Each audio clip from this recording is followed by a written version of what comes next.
Hey, what is up, everybody? I'm here to give you guys my WWE NXT review for July 19th, 2017. And yeah, I'm looking forward to watching this episode of NXT. It's got a couple of good matches announced. We have a women's match between Ember Moon and Woobie Wyatt. Can't wait to see that match. Both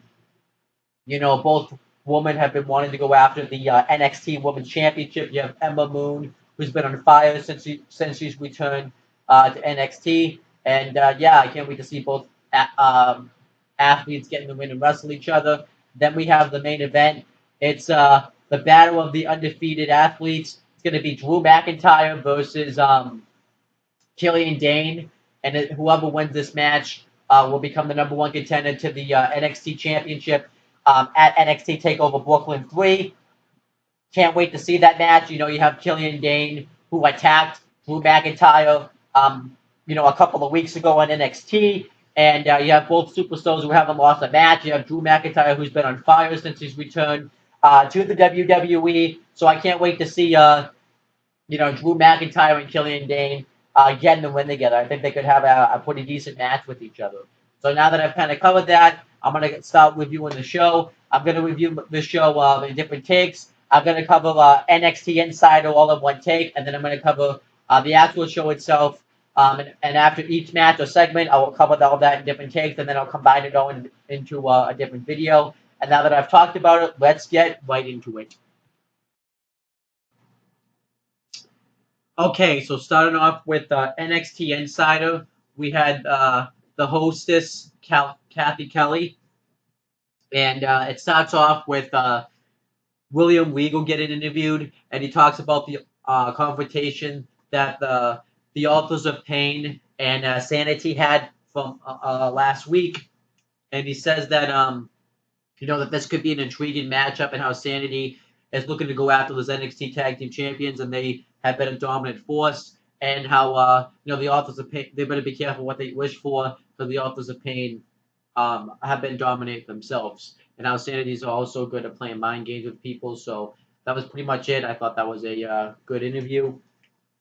And then the Iconic Duo get interviewed, and they talk about how they get asked about Asuka taking a vacation, and they talk about how they don't care about Asuka's vacation, but they're a little bit upset that they claim that they're not competition to Asuka, so they challenge Asuka to come back, so that way they could beat her up and take her NXT Women's Championship. So it's probably going to be built into a match between Asuka and one of the members of the Iconic Duo. Not sure which member that would be, but probably one of them. So I thought they cut a fine promo. And then we had the NXT Stock Watch, and that was hosted by Mike Camp, and he pretty much announces whose stock has risen and whose stock has declined.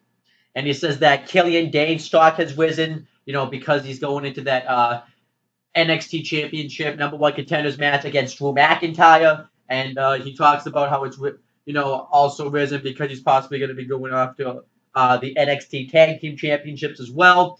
And he says that the person stocks that's risen, more like people stocks that has risen, is Heavy Machinery, since they lost their NXT Tag Team Championship match last week to the Authors of Pain.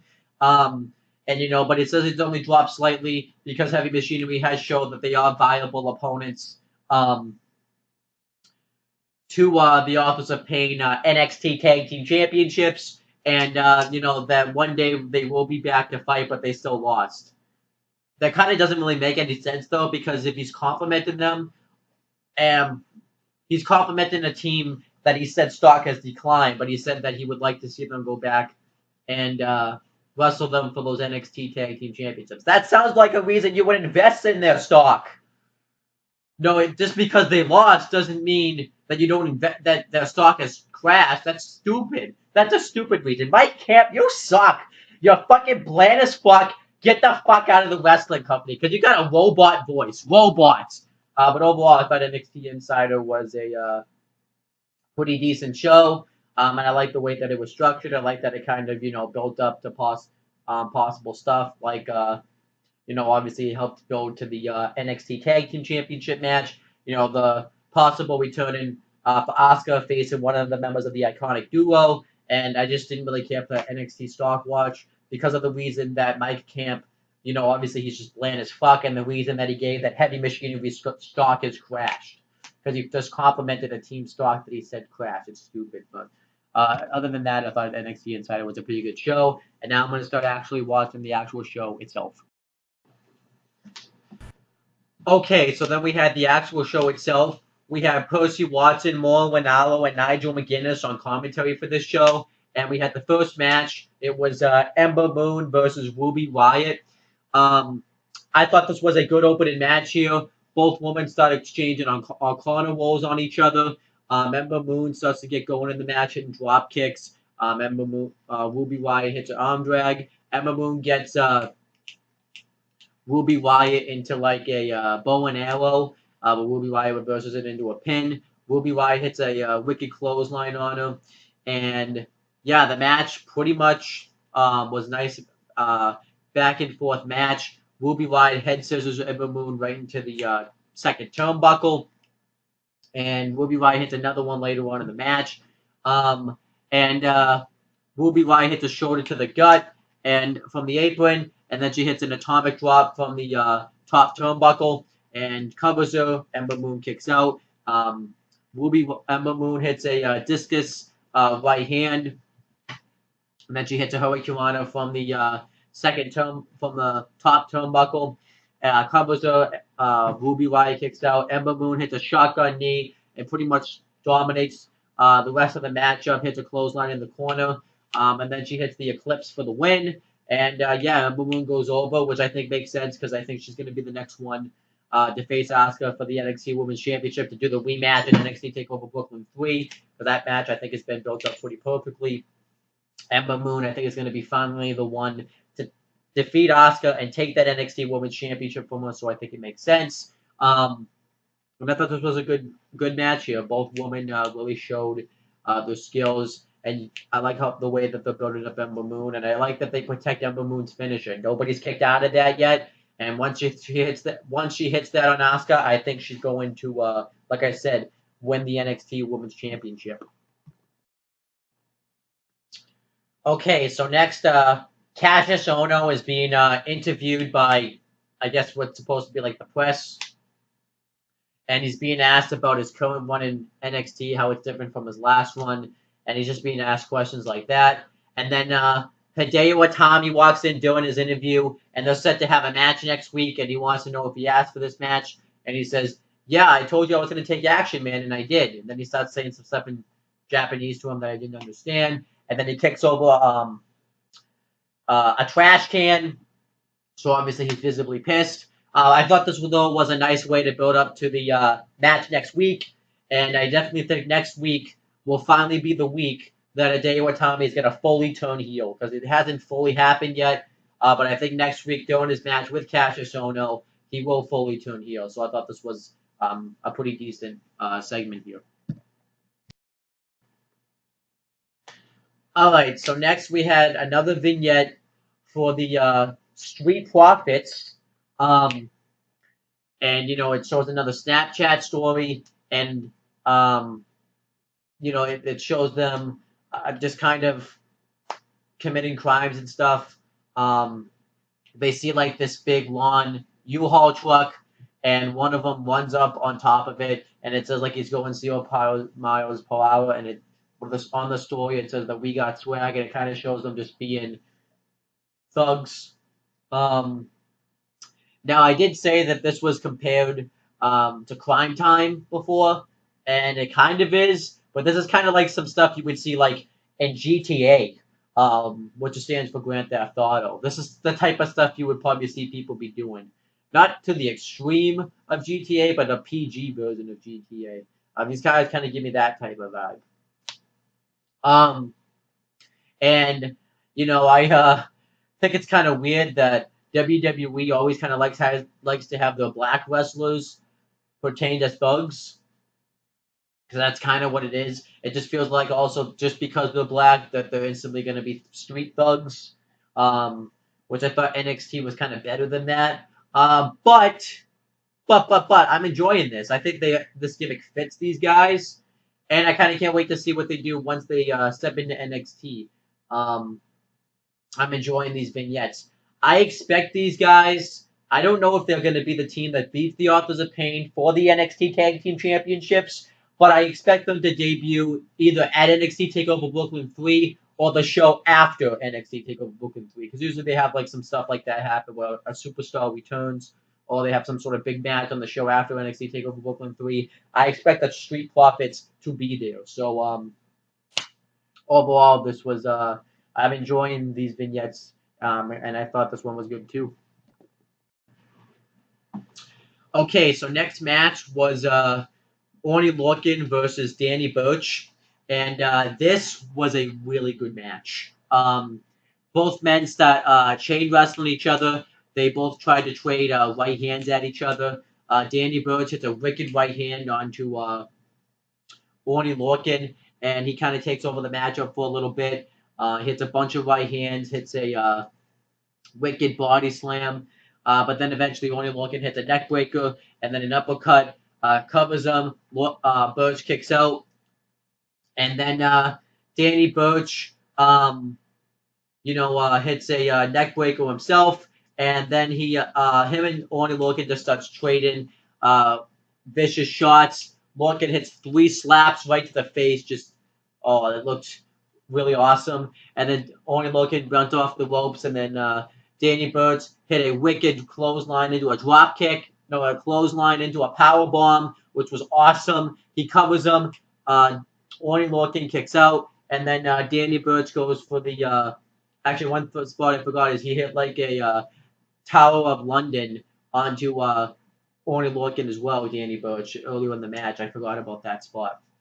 And then Danny Burch went for an exploder suplex off the turnbuckle, but the Orney Lorcan countered. He went for the blockbuster off the second turnbuckle. Danny Burch ducked it, and Orney Lorcan then was able to get him into a half Boston Crab, and Danny Burch taps out, and Orney Lorcan wins. Obviously, I thought was fine with this decision because I think they're a little bit more behind Orney Lorcan than they are Danny Burch.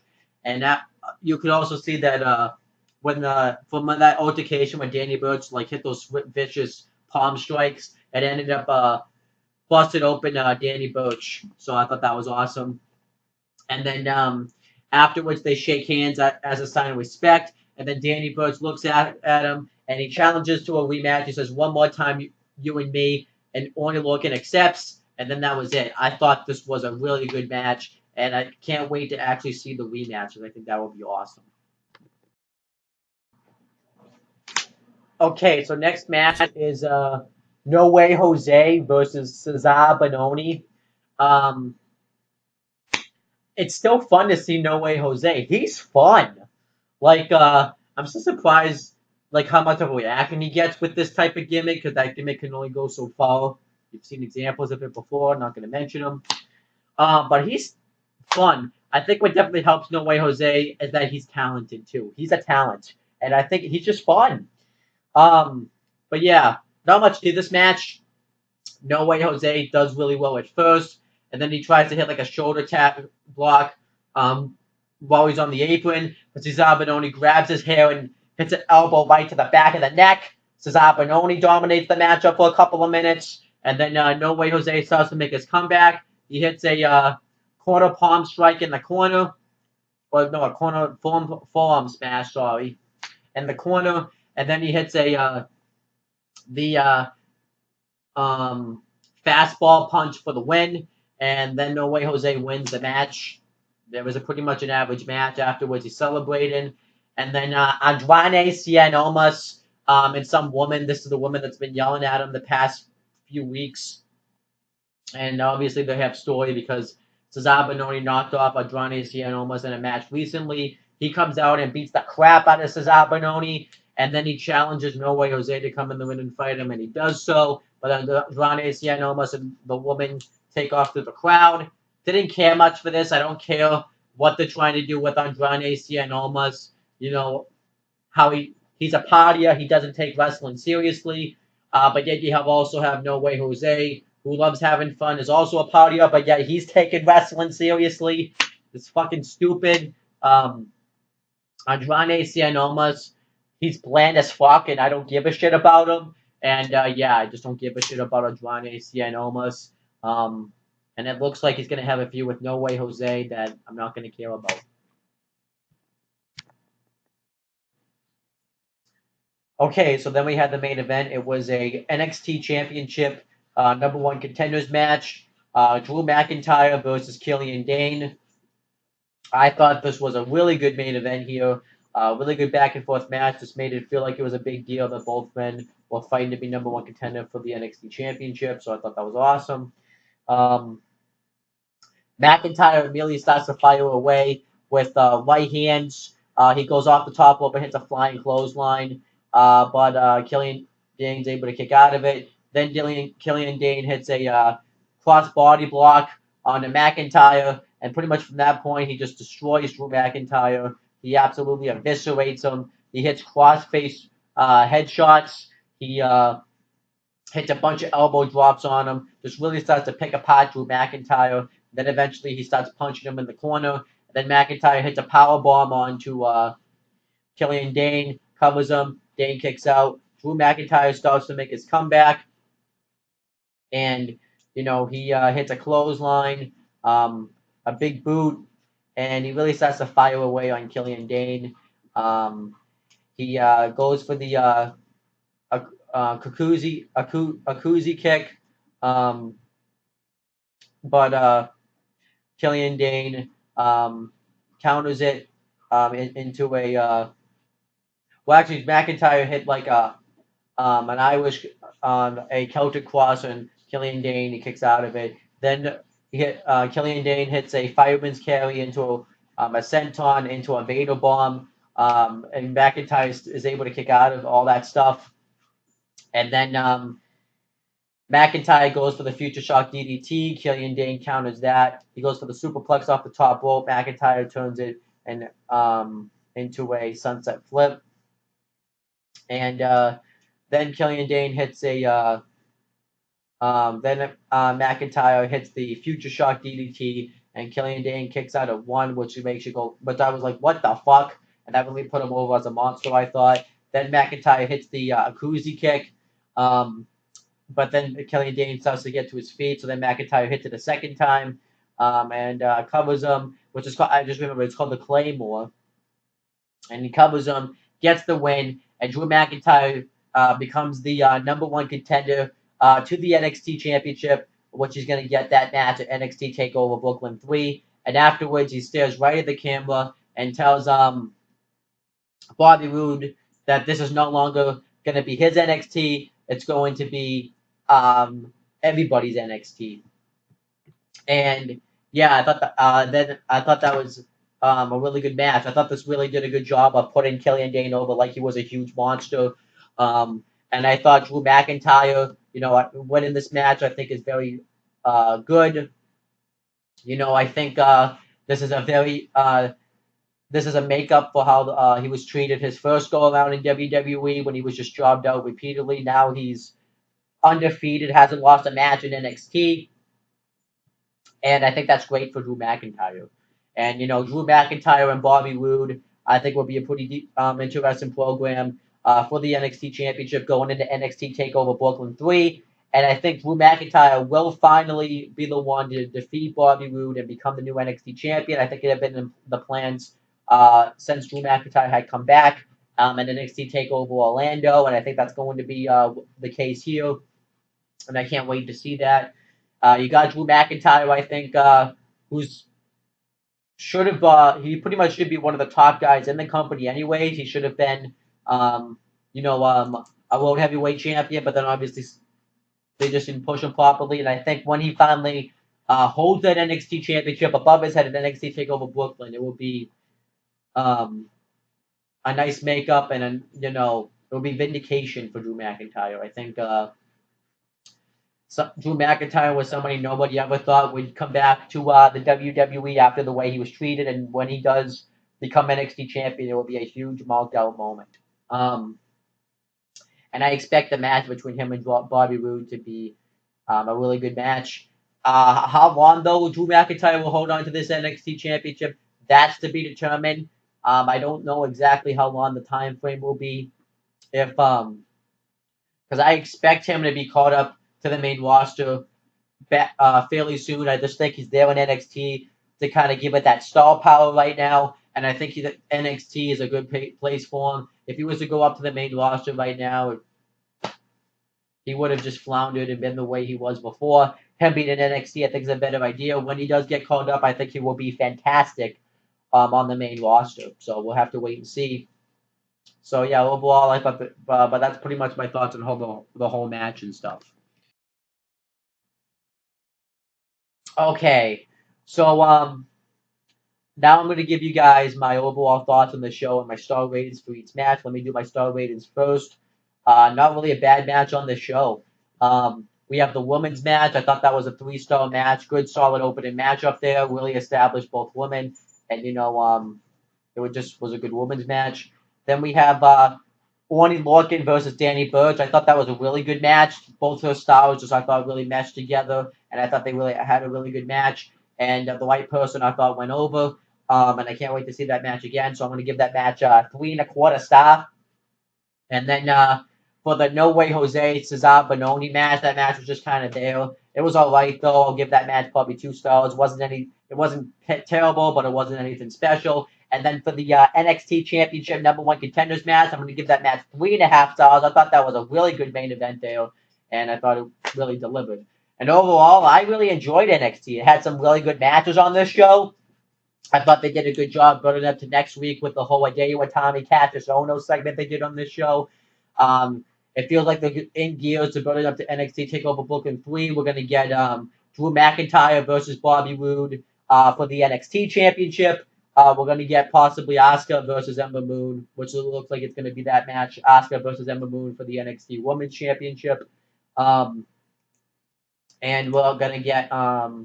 it looks like we're going to get Authors of Pain versus 2 members of Sanity for the NXT Tag Team Championships. Not sure which 2 members it would be, but it's going to be one of those 2. I think we got some nice programs going. I think we got some nice matches so far set to take place at NXT TakeOver Brooklyn 3. I can't wait to see what the Street Profits do once they come into NXT.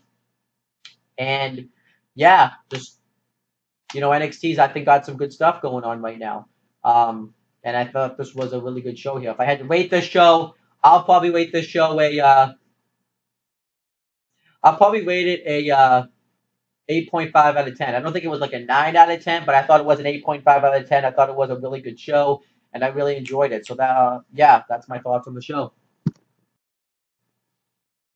And that's pretty much it, guys. Thank you guys for watching this video. Please make sure you like, comment, and subscribe to this YouTube channel. Please make sure you click on that bell so that every time I upload a video, you will get notified about it and you will never miss a YouTube video that I upload. And make sure you do the same for my Owen the Talkinator and CM Brothers channel. Make sure you click the bell on there as well. So that way, every time I upload a video on those channels, you'll never miss one. And that's pretty much it, guys. Talk to you later.